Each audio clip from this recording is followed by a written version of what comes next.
देखिए, सबसे पहली बात तो ये है कि ये मदरसे जो है वो मदरसा बोर्ड के तहत रिकग्नाइज नहीं है। ये प्राइवेट मदरसे हैं जिनको स्टेट गवर्नमेंट या सरकार कुछ एड नहीं देती है, ना उनकी सर्टिफिकेट रिकग्नाइज करती है। तो वो अगर ख़ुद अपने मदरसे खोलकर चला रहे हैं, जैसे दारुल उलूम देवबंद है, मुबारकपुर में अशरफिया है, ऐसे कई बड़े बड़े मदरसे हैं, डिफरेंट स्कूल्स ऑफ थॉट के, प्राइवेट मदरसे हैं जिनका ना सरकार से कुछ लेना देना है, ना सरकार उनको कुछ फंडिंग करती है। हाँ, जो मदरसा बोर्ड के तरह रिकग्नाइज्ड हैं वो सरकार से उसका ताल्लुक़ है, गवर्नमेंट से। इससे ये क्यों सर्वे क्यों करा रहे आप? मैं अगर मदरसा खोलता हूँ तो अपने इस्लामिक तौर तरीक़े उनको सिखाने के लिए, इस्लामिक फ़िक़्ह सिखाने के लिए, उनको मौलाना बनाने के लिए, मुफ्ती बनाने के लिए, और स्टेट गवर्नमेंट से ताल्लुक़ ही नहीं है।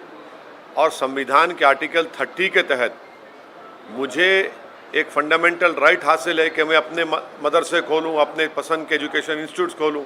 इसमें सरकार क्यों मुदाखलत करेगी? आप सर्वे क्यों करना चाह रहे हैं? आपको इससे लेना देना क्या है? क्या आप उनकी तनख्वाह दे रहे हैं? जो मदरसा बोर्ड के तहत मदरसे हैं उनकी तनख्वाह तो आप दे नहीं रहे हैं पिछले 4 साल से। ये मदरसे प्राइवेट मदरसे हैं, अनएडेड मदरसे हैं, और आर्टिकल 30 के तहत इसको कायम किया गया है। तो स्टेट गवर्नमेंट क्यों सर्वे करा रही है? आपको लेना देना क्या है? अब आप एक ऑर्डर जारी कर दीजिए ना कि अब आप मुसलमान मत रहिए, आप कुरान मत पढ़िए, नमाज मत पढ़िए, ऑर्डर जारी कर दीजिए। वही करना चाह रहे हैं आप। ये सर्वे नहीं है बल्कि एक छोटा एनआरसी है ये। मदरसों को लेकर पूरे देश भर में और बार-बार सवाल उठते रहे। वैसे में अगर कोई सरकार चीजों को रेगुलराइज कर रही है, क्यों रेगुलाइज करेंगे? क्या रेगुलाइज कर नहीं क्यों क्या रेगुलाइज करेंगे आप? जो मदरसे मदरसा बोर्ड के तहत उत्तर प्रदेश में वो आपका रिकॉर्ड है। ये मदरसे से, ये जो प्राइवेट मदरसे हैं जो मदरसा बोर्ड से रिकग्नाइज नहीं है, जो आर्टिकल 30 के तहत उनको राइट है, आप क्यों करेंगे सर्वे उनका? आपको क्या राइट है करने का? क्यों करेंगे आप? नहीं, आप क्यों जानकारी करेंगे आप? क्या आपके सामने नहीं, आपके सामने मदरसे चल रहे हैं, आप क्यों शक करते हो मदरसों को? आपके दिमाग में बात बैठी हुई है शक करना। आपके कल एक ऑर्डर, आप इस सर्वे करके बोलेंगे नहीं यहाँ पर नमाज नहीं पढ़ो मदरसे में, आप कहेंगे नहीं कुरान मत पढ़ो। अरे भाई, ऑर्डर जारी कर दो ना, बोल दो, तुम सब बोल दो कि मुसलमान नहीं है। ये करना चाह रहे मकसद आप हैरास करना चाह रहे मुसलमानों को। रिकग्नाइज मदरसे की बात नहीं कर रहा हूँ, मदरसा एजुकेशन बोर्ड अलग है। ये प्राइवेट मदरसे हैं जो भारत के संविधान के आर्टिकल 30 के तहत मुझे खोलने का पूरा इख्तियार हासिल है। आप उसमें इंटरफेयर नहीं हो सकते। आपको कोई राइट नहीं सरकार को इंटरफेयर करने का उसमें। आप क्यों करेंगे? क्या पैसे ले रहे? क्या आपसे कुछ ले रहे कर रहे? ये हम मदरसा हमारा है। आप ये छोटा एनआरसी है, मैं तो कहूँगा ये। कौन एंटी नेशनल है? कहाँ एंटी नेशनल है? बताओ कहाँ एंटी नेशनल है? इतनी बेशर्मी से कह रहे हैं कि हम आज़ादी के 75 साल का अमृत उत्सव मना रहे हैं। जो यही मदरसों ने इस मुल्क को आज़ाद करवाया, आज आप उनको शक की निगाहों से देख रहे हैं। ये आप खराज अक़ीदत पेश कर रहे हैं, होमेज पेश कर रहे हैं उन मुजाहिदीन आज़ादी को जो इन मदरसों से निकलकर भारत को आज़ाद करवाए थे। बेशर्मी की हद हो गई है।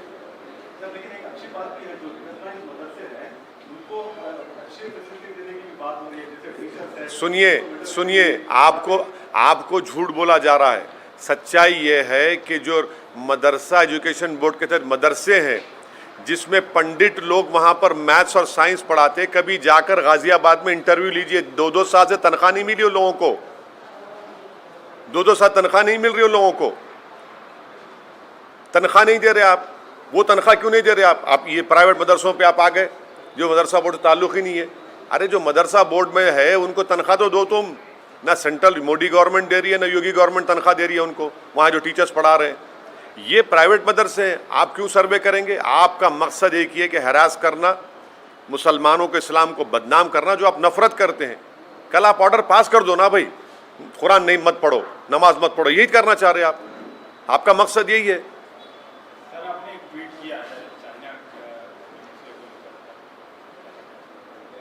आखिर क्यों मोदी सरकार रशिया में चाइना की आर्मी के साथ हम मिलिट्री एक्सरसाइज क्यों कर रहे हैं भाई?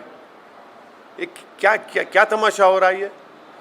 लद्दाख में 1000 स्क्वायर किलोमीटर पर चीन की फौज बैठी हुई है और फिर हमारे ग्रेजिंग राइट्स में उस 8 किलोमीटर या 10 किलोमीटर अंदर आ चुके हैं।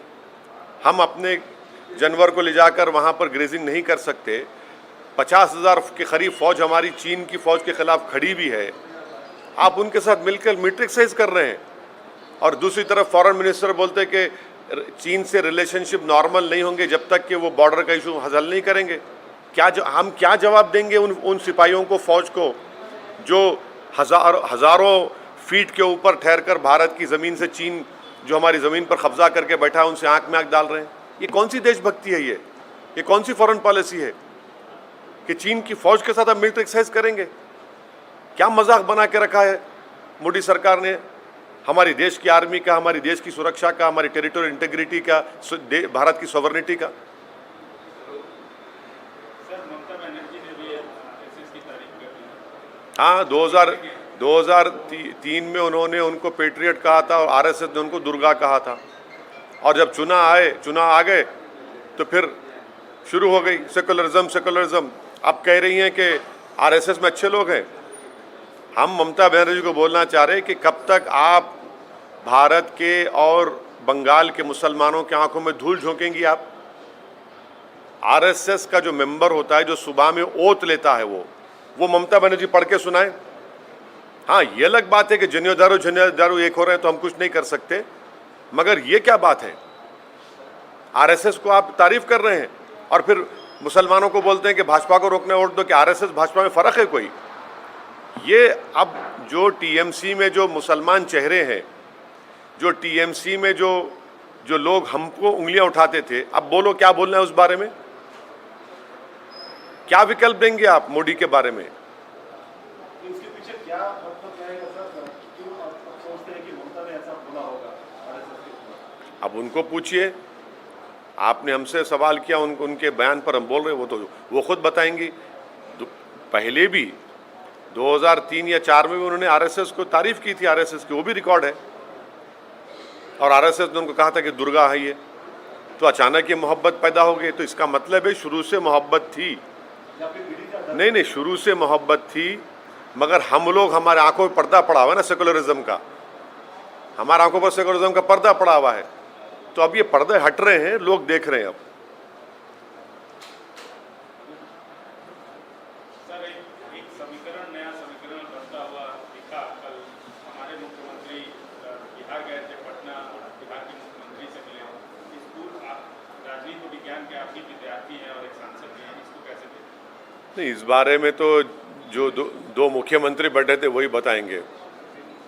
मैं ना मुख्यमंत्री हूँ ना संतरी हूँ। मैं एक पॉलिटिकल पार्टी का सिपाही हूँ और बैठ के सब देख रहा हूँ। कई मसलों पे आप हाँ, नहीं बोल रहा हूँ ना। नहीं, देखिए, ये दोनों मुख्यमंत्री बता पाएंगे, हम क्यों बता पाएंगे उस बारे में? नहीं, सुनिए, हम तो बी टीम, सी टीम, हम मिले हुए हैं, हम भड़काऊ भाषण देते हैं। तो हमसे क्यों पूछ रहे आप? जो लोग जो बैठे हैं वो बताएंगे। बड़े बड़े लोग हैं, जिम्मेदार लोग हैं भाई, वो बहुत बड़े जिम्मेदार लोग हैं वो। लेकिन नीतीश कुमार उड़ गए, इसके ऊपर आप कैसे देखते हैं? हाँ, मुख्यमंत्री बात कर रहे थे, अपनी बात रख रहे थे, लेकिन नीतीश कुमार जैसे ही क्वेश्चन आया कि अगले प्रधानमंत्री पोजीशन की तरफ से क्यों हो गए, एकदम से उठ गए। अब वो नीतीश कुमार साहब बता पाएंगे। एक प्रदेश का मुख्यमंत्री बैठा हुआ है जो वहाँ पर मेहमान है, आप खड़े हो गए तो मेरे को नहीं मालूम। मैं कैसा बोलूँ भाई इन बातों पर? लेकिन ऐसा एक मेहमान नहीं, देखिए, हम तो आपके सामने बैठे ना, उठे तो नहीं हम। हम कैसा बताएंगे? हम क्या बोल पाएंगे? वो दोनों मुख्यमंत्री बता पाएंगे। आप हमारे केसीआर साहब से पूछिए, जब आएंगे उनसे मिल के पूछिए, आप, वो बताएंगे आपको। मैं कैसे कमेंट करूँ? नहीं, मेरे को मैं क्या बोलूँगा उसमें? नहीं, मेरे को नहीं मालूम। नहीं मालूम क्या वो क्या चाहते हैं, उनको ही पता, उनको ही मालूम होगा वो क्या चाहते हैं क्या नहीं चाहते, मुझे नहीं मालूम।